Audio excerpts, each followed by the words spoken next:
Hari Om.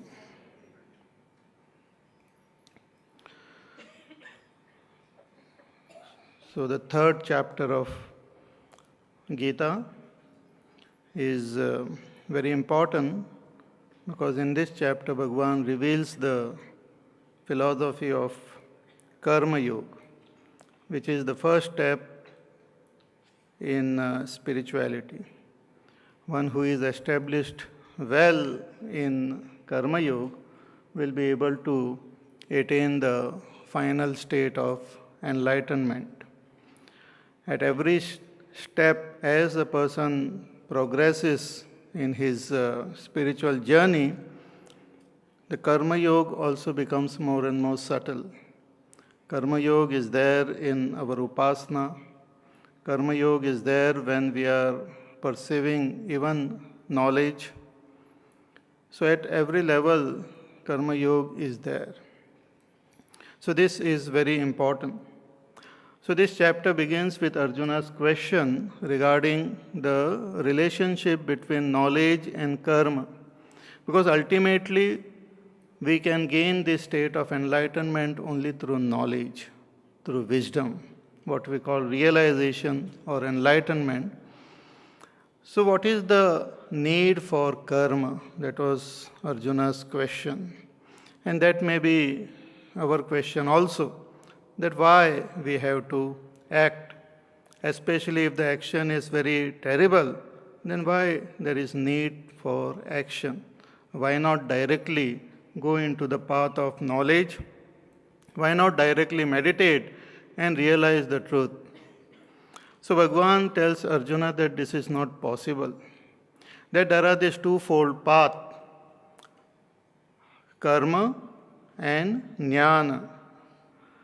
But that jnana is possible only after following the path of karma, because karma yoga makes you ready for knowledge. And without that readiness for knowledge, knowledge is not possible. Knowledge means the realization is not possible. So karma yoga is the first step. You cannot take the second step without taking the first step. We cannot build a terrace of a building without having the foundation laid.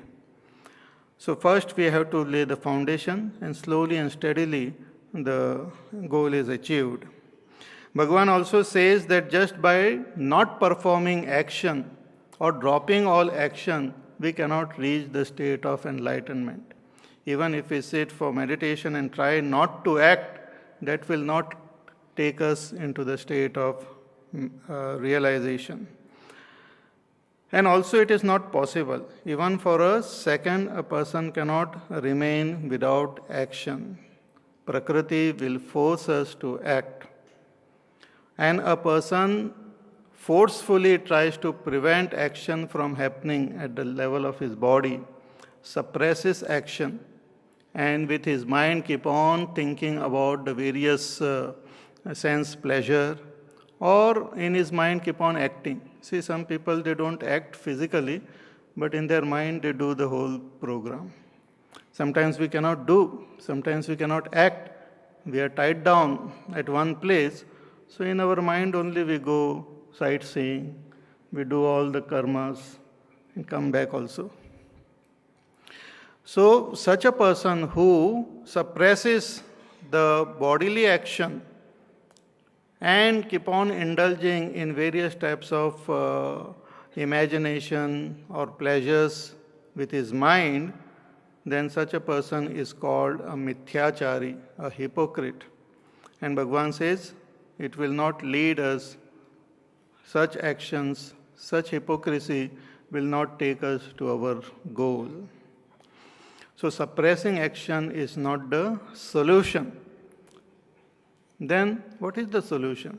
What should we do? That is now revealed in the 7th verse. We'll chant the 7th verse. Yastvendriyani manasa niyamyarabhaterjuna karmendriyai karma yogam asaktasya vishishyate. Yaha is a universal pronoun.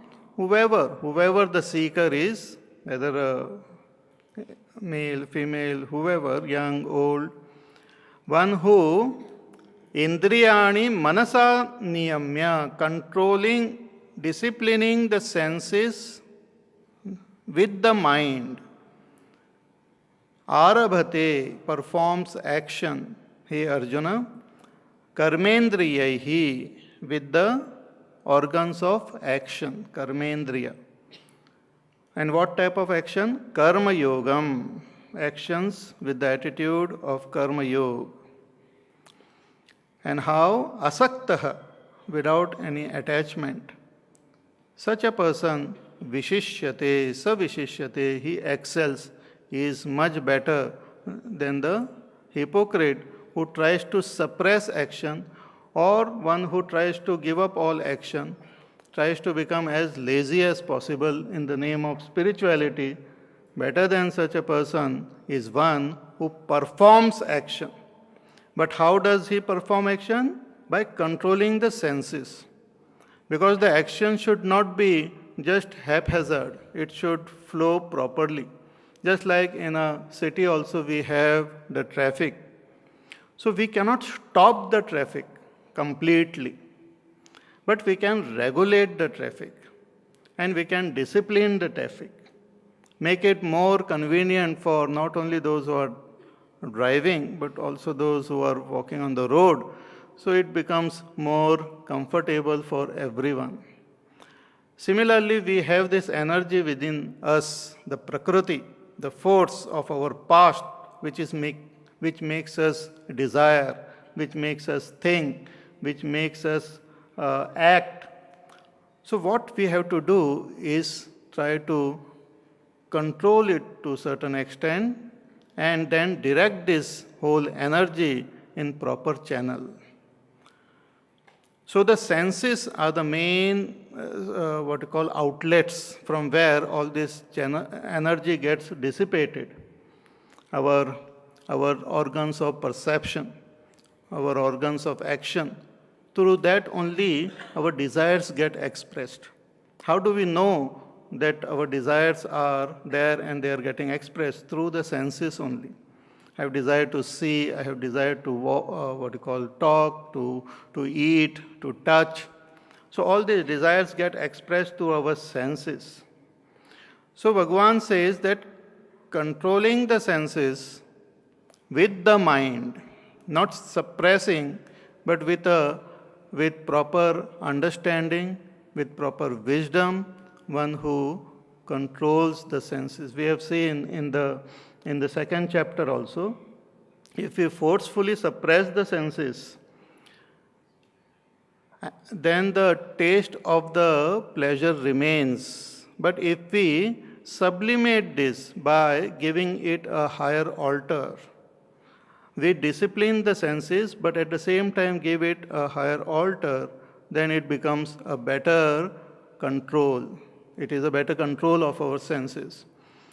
So by giving a proper goal to ourselves, by having proper direction in our life, when we control the senses, for example, a student is there who has got a goal of attaining good result or success in his exam. With that goal, he controls the senses and puts that energy in studies. Then he excels. But suppose he doesn't have any goal, simply forcefully control because somebody is pressurizing the person, then that is not good. Then he will keep on indulging in various types of imagination. So Bhagavan says that one who controls the senses with his mind and performs action with his karmendriyas, the hands, the legs, the speech and all, karmendriyahi karma yogam. Karma yogam we saw in the last yajna also. There are 5 important steps in karma yoga. Do you remember? Okay. Which is the first one? samatva buddhi, swadharma buddhi, samarpan buddhi, asanga buddhi, and prasada buddhi. Very good. Otherwise, generally what happens? Aage part and piche sapart. We keep on studying ahead, but we keep on forgetting what we have studied. And the beauty of the Gita will be understood when we comprehend it completely and remember everything. But even little bit is also not bad. So one who performs his actions with this karma yoga attitude rather than suppressing, Bhagavan says that is better. Sa vishishyate. So he totally rejects this idea about renouncing action or suppressing action and mentally keep on thinking about various activities, but he suggests that we have to perform action asaktaha, free from all attachment. No attachment to the action, no attachment to the goal, to the results of action, free from action. When we perform this action, such a person excels. Then what happens? The vasanas or the desires which are there, they get exhausted and the mind starts becoming more and more calm, more and more peaceful. Just as if you try to stop the traffic of the city, then there is a lot of agitation. But if you divert the traffic, make it more disciplined, then everyone is happy. Similarly, if you try to suppress the desires, our personality will become unhappy. Rather than that, express your desires in proper channel. Let it get expressed through proper activity. Then slowly and steadily, the mind will start becoming more and more calm and more peaceful. The same idea is revealed now in a more elaborate way in the next verse. Niyatam kuru karmatvam कर्मज्यायो य कर्मणः शरीरयात्रापि च ते न प्रसिद्ध्येद कर्मणः.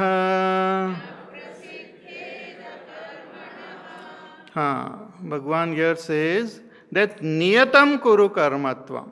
But what type of activities we should perform? We should perform niyata karma.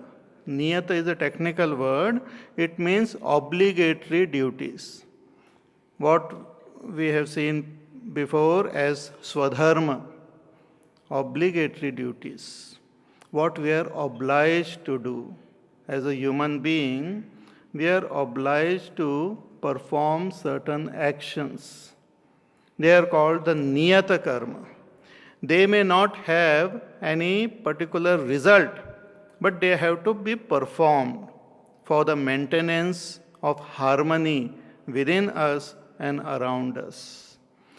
There are certain obligatory duties which are there towards our own personality, towards our own body, our mind, our own personality. It is our duty to take care of ourselves.